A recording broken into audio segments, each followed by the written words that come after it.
The new Pokemon Legends ZA trailer has a lot of us scratching our heads, and now the community is split in two. We have to ask the question, is this going to be brand new, groundbreaking content to the series, or will this be a mega disappointment? Let's talk about it. Hello, and welcome back to Dynamic Entry. It is I, the professional henchman, as always, this time here to talk about Pokemon Legends ZA. When I first heard about this game, I was actually quite excited because I was a big fan of the Legends Arceus title. So when I heard that we would be going back to the Kalos region, I was like, man, I'm in. Like, let's see where this goes. Let's go back to Lumion City. Like, will there be megas again? And it got me all excited, just like it was my first purchase of a Pokemon game all over again. Yet, as we've begun to receive more information about the game, it leaves me wondering if I'm actually going to be participating at all. You see, there's a few changes to this game which stand out in contrast to the rest of the titles in the series. Just to say it flat out, the Legends games, at least the two of them that we have now, Arceus and the upcoming Z through A release, are technically side stories or like alternative games in the greater Pokemon mythos, but they don't follow the same traditional storyline as the core games. Past that, as far as Legends Arceus was concerned, that game was fully offline, other than a few key Pokemon that you could download through Mystery Gift, meaning that for the first time since the older generation, probably Pokemon Red, Blue, and Yellow, if I'm being honest with you, we had a Pokemon game that just kind of had everything there. We had everything available to us at the start, and we're able to just dive in and get a full 100%. And people were greeted at the end of that game with an opportunity to go battle Arceus himself at the top of heaven, which is just crazy, by the way, when you actually ascend like the crystal staircase into heaven and then he's just standing there waiting for you.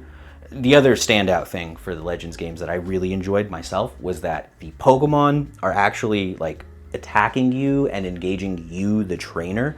So, especially in the Arceus fight and many others, you have to actively pay attention and play the game, as well as, send out Pokemon, try to catch, and do the whole shebang.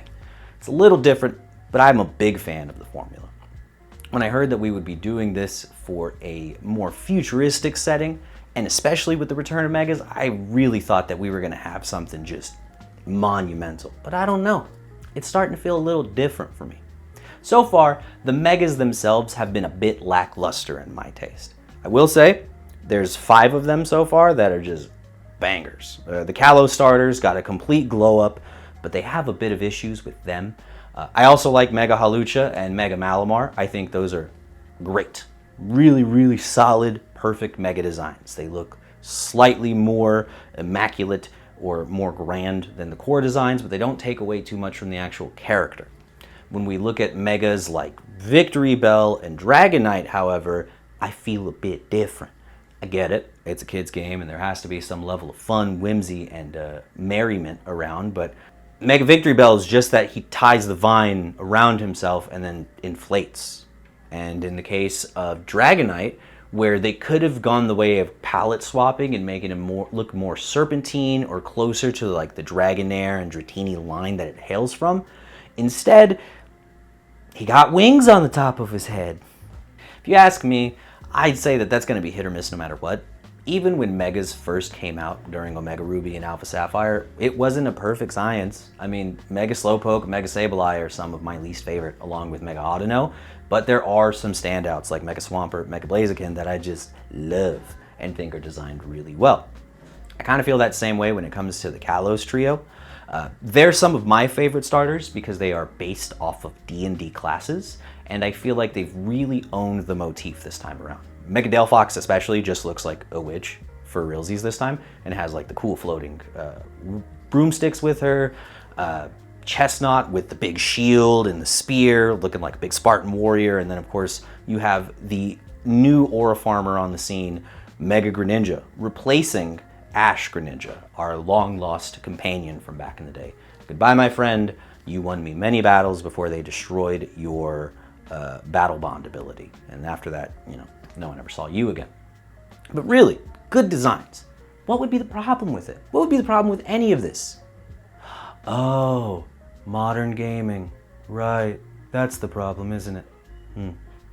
Now, in the case of Legends ZA, my big point of contention with this comes down to the price tag and the content itself. Now, I'm not gonna front. I'm no stranger to picking up Pokemon games up until maybe the last 2 or 3 releases, and in my time there has been a change. Originally, you would buy a game for about $30 to $40, and then over time there would be a trickle of free releases given by the Pokemon Company which allowed you to receive legendary, mythic, or special Pokemon. Special Pokemon themselves were often tied to tournaments or tournament winners, often being the main highlight of their team, like Sunwing Park's Pachirisu, the champ herself. But there's others, right? I mean, there was a shiny Mega Metagross that was given out. It was one of the few ways that we could ever get Jirachi or Celebi outside of very limited timed events that were hard for most people to get into. And it was free. These days though, and very much since the inception of the Switch, we've seen a complete shift in that. Now, online play requires a $10 subscription and you have to purchase the DLCs in order to get the full story. No longer are you allowed to get post-game content, you have to wait. And it wasn't a huge thing before, if you ask me, because I come from bigger consoles, so DLC's DLC, fuck it. Except, the Pokemon Company probably makes more money than most gaming companies as a whole, save for, I would assume, probably Valve and Riot, if I had to just throw some random guesses out there. They're no small fry. The pond is a lot smaller than they are in the grand scheme of things, and they've definitely got the money and resources to, I don't know, put all of the content in the damn game. Past that, the real issue for me is the way that some of the content has been gated.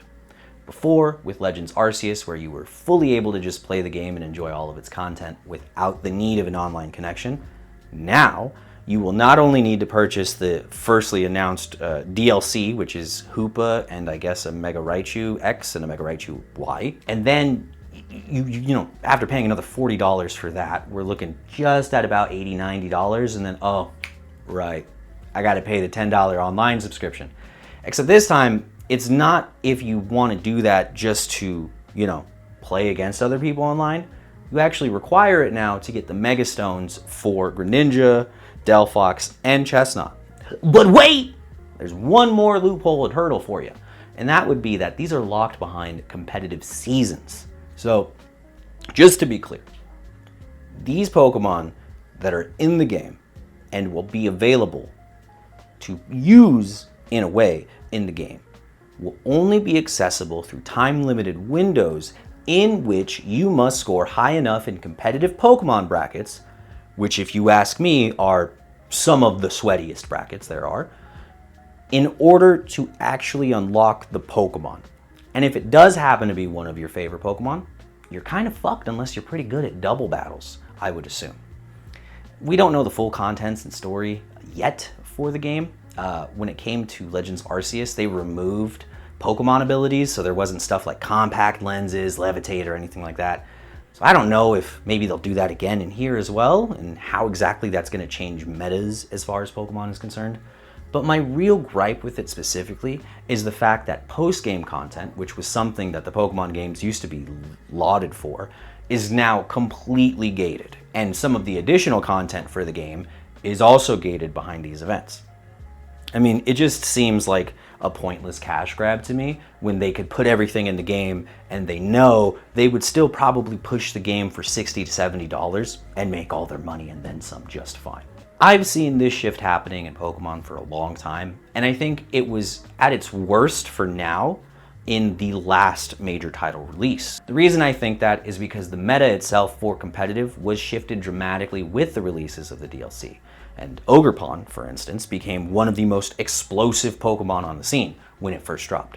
But if you didn't have the paid DLC, you didn't have Ogerpon. If you didn't have Ogerpon, you were getting the crap eaten out of you at tournaments. Even if you tried to come up with a counterplay, the thing just changed its type with an item swap and then, bam, you're screwed. What exactly does that mean for the greater whole of the game? Is it screwed? Are we going to be unable to enjoy it? I don't know. I still think that there's the potential for this to be a very good title. The Switch 2 itself is a lot more robust than its former iteration, the Switch 1. So I would imagine it's definitely got the chops to push out a much cleaner, much stronger gaming experience. And by extension, the game that Pokemon is releasing should probably be a lot more up to snuff given that. I'm talking voice dialogue and a plethora of other things that they definitely can handle now. There's no more excuses of limited hardware. At this point, if they say they can't do it, I'm gonna chalk it up to bad coders. And I no longer adhere to any personal reasonings that people might throw out as to why the Pokemon Company is incapable of doing any of this stuff.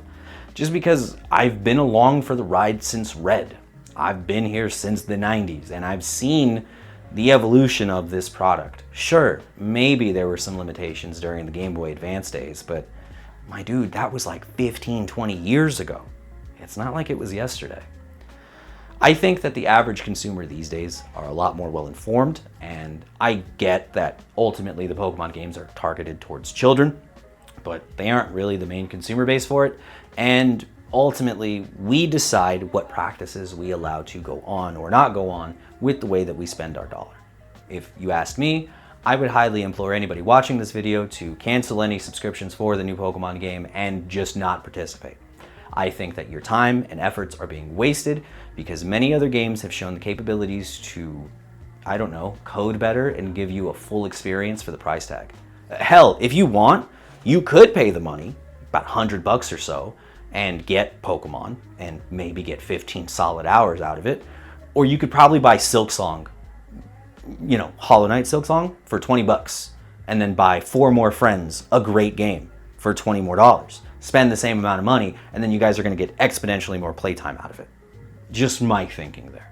I think that overall, there's still potential for this to be a very entertaining game, and who knows? Like I said, the Switch 2 is a much stronger handheld. The strongest handheld they've certainly ever made at Nintendo's house. So maybe the game will be different.